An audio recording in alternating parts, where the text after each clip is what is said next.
Je m'appelle Shafik, je suis architecte, designer, directeur artistique et je suis le directeur et fondateur du studio Shafik Studio. Nous travaillons dans les milieux de la culture et du luxe. Nos clients sont souvent les leaders dans leur domaine et ils viennent chercher auprès de nous une autre manière de re-questionner les sujets sur lesquels ils sont souvent les leaders. On porte un regard d'enfant et d'artiste sur les choses très très sérieuses et notre rôle est essentiellement d'amener un supplément d'âme et de créer des conditions d'attachement soit à la marque, soit au concept, soit au projet. Nous sommes basés à Paris et nous sommes aussi à Casablanca et à Lisbonne et bientôt à New York et à Shanghai.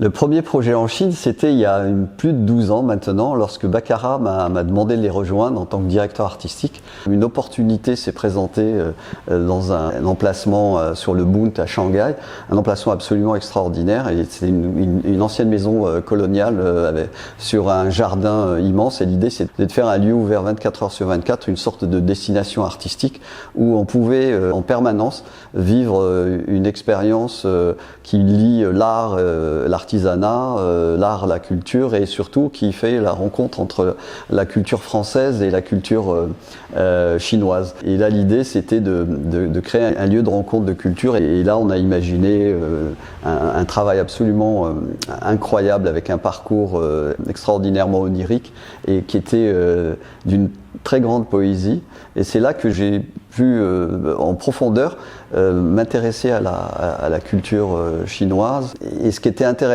c'était comment est-ce que lorsque une culture très forte rencontre une autre culture très forte, on pouvait créer une espèce, par jeu de fascination, on pouvait créer une espèce de troisième champ d'expression qui est absolument nouveau. Et depuis, je crois que je n'ai cessé d'ouvrir à la fois mon studio aux autres cultures et aux autres modes de pensée. La différence, quand on est architecte, c'est qu'on imagine qu'un produit, au-delà de l'usage, on s'intéresse à la fois à l'espace et au temps. On projette la présence ou l'existence de cet objet dans un espace-temps beaucoup plus important que l'usage du quotidien. Et le rapport à l'espace, c'est que l'objet, il n'est pas toujours utilisé. Et lorsqu'il n'est pas utilisé, c'est comment est-ce qu'il se positionne dans l'espace, comment est-ce qu'il existe, comment est-ce qu'il re-questionne son environnement. Le designer crée de la séduction et l'architecte crée de la durée et de la pérennité. Si je prends quelques exemples de produits que j'ai dessinés notamment récemment pour Lancôme, je vais prendre le parfum Idol. L'objet, c'est vraiment l'architecte qui l'a pensé. C'est un rectangle absolument précis, plat, dessiné avec des proportions harmoniques à l'intérieur. Donc il y a un travail de la combinaison, il y a un travail de la structure, il y a un travail de la musicalité, etc. qui est très propre à l'architecture. Et puis après, lorsqu'on va le saisir, et là à ce moment-là rentre en fonction le design, on va introduire de la sensualité, on va introduire de la douceur. Et là on a créé un objet nomade, léger, rechargeable, éco-responsable. Et d'un seul coup, il épouse complètement les attentes et les désirs des nouvelles générations. Et lorsqu'on a un beau flacon, on n'a pas envie de le jeter, on a envie de le garder, on a envie de le personnaliser. Et donc ça devient un objet à la fois qui est personnel et qui devient un peu l'extension de soi. Et puis si je prends un autre exemple, qui est par exemple le rouge à lèvres, en fait c'est un objet très pur avec juste une rose et lorsque on clique, ça libère la couleur, donc il y a une espèce d'émotion qui est une espèce de secret qui est caché. Et surtout, ce qui est intéressant, c'est qu'on a une relation personnelle, c'est sa couleur qui est presque cachée, qui est révélée au dernier moment, au moment où on va le saisir. Et puis, alors un autre exemple, le teint Idol, il a une chose assez particulière, autant le rouge à lèvres est un objet féminin, rond, assez mystérieux, autant le teint Idol, c'est exactement l'opposé, c'est-à-dire que c'est un objet carré, tranché, franc, assez masculin. Le teint, c'est quelque chose de très précis, d'extraordinairement sérieux. Il ne faut pas se tromper. On est à un quart de ton de teint et il faut pouvoir identifier le teint qui est notre teint. C'est très important qu'on puisse parfaitement identifier la couleur. Et là, l'idée, c'était d'enlever tous les faux reflets. Si on doit prendre plus loin et là à l'opposé de l'objet masculin abstrait, ça peut être la crème absolue. Là, c'est un pot qui est sensuel, c'est un bloc d'or, donc c'est à la fois un objet très luxueux, extraordinairement bien fini, avec une vraie valeur perçue. Et puis lorsqu'on l'ouvre, on se rend compte qu'il est rechargeable. Donc on crée à la fois un luxe de statut et en même temps un luxe responsable. Et le rapport entre le design et l'architecture est permanent. Si je prends quelques objets dessinés pour Baccarat, je peux citer Full Moon, qui est un lustre de 1001 lumières, 1000 lumières blanches qui font la peau de la lune, et une lumière rouge qui est au cœur de cette lune et qui signe la marque de Baccarat. Et puis plus récemment à Pékin, dans le lobby de la tour Méritus, donc qui fait plus de 14 mètres de haut, on a installé une trilogie de lumières qui représente plus de 4800 lumières, avec Vénus qui fait plus de 8 mètres de diamètre avec plus de 3000 lumières, et puis ensuite Nebula qui a un mouvement d'énergie qui elle-même a plus de 1500 lumières, et puis ça finit sur Milky Way qui est une lumière froide et complètement répartie dans tout l'espace. D'un côté là c'est de l'énergie pure, et ça finit par des cheveux d'ange avec une très grande délicatesse, donc c'est de la puissance à la légèreté, c'est de la force à la douceur. C'est la plus grande installation de lumière de l'histoire de Baccarat, indéniablement. Et elle fait plus de 90 mètres de longueur, c'est une très très grande composition.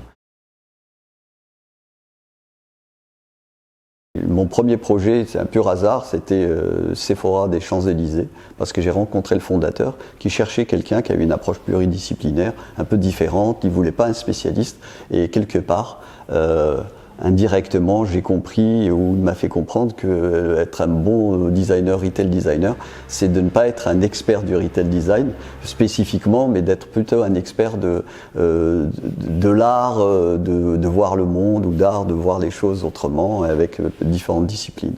Pour faire un bon projet de retail design, il faut un bon concept, ce qui est le cas de Sephora, des bons codes de marque, et puis maintenant, ça fait 10 ans que j'accompagne Lancôme sur le retail design à l'international, et c'est un travail de fond, c'est-à-dire que le retail design n'est pas l'art et la manière de présenter une marque et de la mettre en scène, mais c'est l'art et la manière de challenger une marque pour que tous ces identifiants, tous les éléments que le client final voit aillent dans le même sens. Et donc quelque part c'est une direction artistique indirecte sur 360 degrés, qui dure dans le temps, et c'est pour ça qu'après une dizaine d'années de travail de fond, ça a donné lieu, là on a fait en interne avec les équipes Lancôme. Le premier flagship de Lancôme, on a pu enfin le faire sur les Champs-Élysées. Il y avait tous les éléments disponibles pour que cette marque puisse s'exprimer de manière très forte, d'autant que en parallèle de ce travail qui était fait sur le retail design, la marque a beaucoup évolué, progressé, et est devenue un marque leader dans le monde de la cosmétique. Et puis là maintenant on va pouvoir au mois d'août ouvrir un nouveau flagship à Pékin. Lorsque Paris rencontre Pékin, et donc là c'est le dialogue de culture avec comme trame de fond les valeurs de la marque Lancôme, et qui sont des valeurs universelles, qui sont plébiscitées par la femme chinoise. Il y a un aspect particulier de la Chine qui m'a immédiatement fasciné. J'ai été frappé par l'ambition des gens. C'est-à-dire que les gens, ils ont une ouverture d'esprit, ils ont une curiosité et une ambition incroyable. Il y avait une volonté d'aller de l'avant, de se développer, de progresser, d'aller loin, et quelque part, on sentait que l'enjeu n'est pas de faire comme les autres, mais de faire mieux que les autres et d'aller beaucoup plus loin, et en plus sans renoncer à ce qu'ils sont, sans renoncer à leur caractère, à leur personnalité, sans renoncer à leur culture. Et je trouvais ça absolument admirable. Moi je suis berbère, algérien, africain, français, donc je charrie toutes ces cultures. Et quand j'arrive en Chine, j'arrive avec tout ça. Et d'abord je me suis senti accueilli avec toute cette diversité. Et j'ai senti qu'il y avait la possibilité encore d'intégrer cette nouvelle culture qui est elle-même d'une richesse incroyable dans les projets, et sans que ça soit gimmick, c'est-à-dire qu'on pouvait être contemporain d'essence chinoise et d'audience internationale. Les gens ne se contentent pas du marché intérieur, même s'il est immense. Lorsqu'on va en Chine, quel que soit le domaine, Voilà, ça peut être le domaine des installations sportives, le domaine des installations culturelles, le domaine des installations, je sais pas, des bibliothèques, ça peut être des musées, que ce soit des boutiques, que ce soit des flagships de marques, etc. C'est aujourd'hui essentiellement en Chine qu'on trouve les plus beaux, les plus grands, les installations les plus remarquables, même les aéroports, enfin les gares. Je dirais qu'aujourd'hui, la Chine devient une référence en architecture, devient une référence en design. Et lorsque on travaille comme moi, on a la chance d'être le fondateur d'un studio de design pluridisciplinaire, travaillant à l'international, et donc ça veut dire se confrontant à plusieurs cultures, la Chine est un partenaire fondamental. Et les projets en Chine sont stratégiques parce qu'en général, ils donnent le ton de ce qui va se passer ailleurs et ce qui va se passer dans le reste du monde. C'est-à-dire que la Chine aujourd'hui devient précurseur. Et donc lorsque nous qui nous intéressons à l'innovation, qui nous intéressons à aller plus loin, à réfléchir plus loin, etc., évidemment, travailler en Chine fait sens. Donc c'est naturel qu'on crée ce studio en Chine.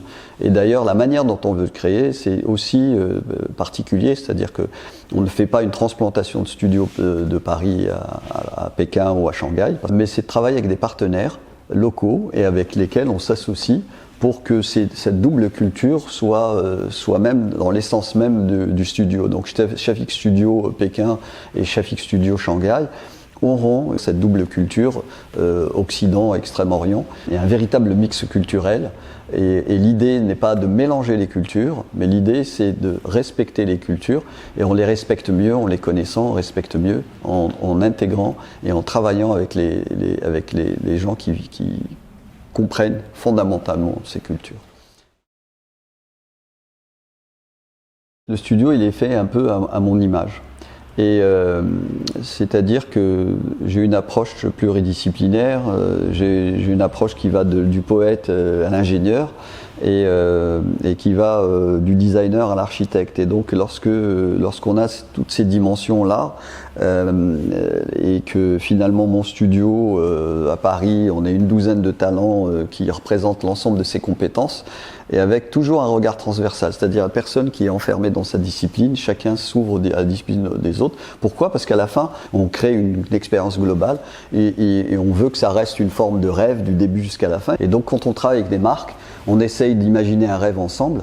Et ce rêve, on va le garder tout le long du processus de développement. Et nous, notre rôle, c'est de le garder intact, voire qu'ils sont encore plus grands. Et quel que soit le sujet. Donc ça peut être un petit objet comme un rouge à lèvres, ou un immense sujet comme les lustres Baccarat, ou encore plus grand, qui peut être un hôtel ou un musée. Et forcément, on a une double approche. On a une approche stratégique, c'est-à-dire que vraiment on essaie de réfléchir aux intentions, pourquoi, comment et quel est l'objectif. Et ensuite, dans la restitution, c'est d'intégrer le client, et ça aussi c'est une particularité du studio, c'est-à-dire que les clients participe au travail avec nous parce qu'il connaît plein de choses que nous on ne connaît pas. Et puis après, il y a une troisième phase qui est la phase de développement où c'est pareil, c'est-à-dire qu'on accompagne le projet jusqu'au bout pour qu'on soit sûr que le rêve qu'on a imaginé ensemble avec nos clients au début soit livré intact, voire plus fort à la fin. Je dirais globalement, c'est un design où il y a moins de matière et plus d'émotion. Des objets qui sont moins bavards, qui sont plus essentiels et plus respectueux de l'environnement humain au sens large, donc plus respectueux de la planète, plus respectueux de la société. Je pense qu'on va rentrer dans une économie responsable, c'est-à-dire que les gens n'achèteront pas un objet simplement pour leurs propres besoins immédiats, mais aussi pour l'ensemble des valeurs qu'il représente. Je pense que le design, forcément, va porter des valeurs d'engagement, des valeurs de responsabilité, qui collent aux fondamentaux d'aujourd'hui, qui sont responsabilité sociale, responsabilité écologique, et quelque part, responsabilité humaine au sens large. Vous savez, j'aime tellement la Chine que mon fruit préféré s'appelle Chine. Dans ma langue maternelle, on dit China pour désigner l'orange. En fait, ça désigne le pays d'où historiquement vient l'orange, qui est la Chine.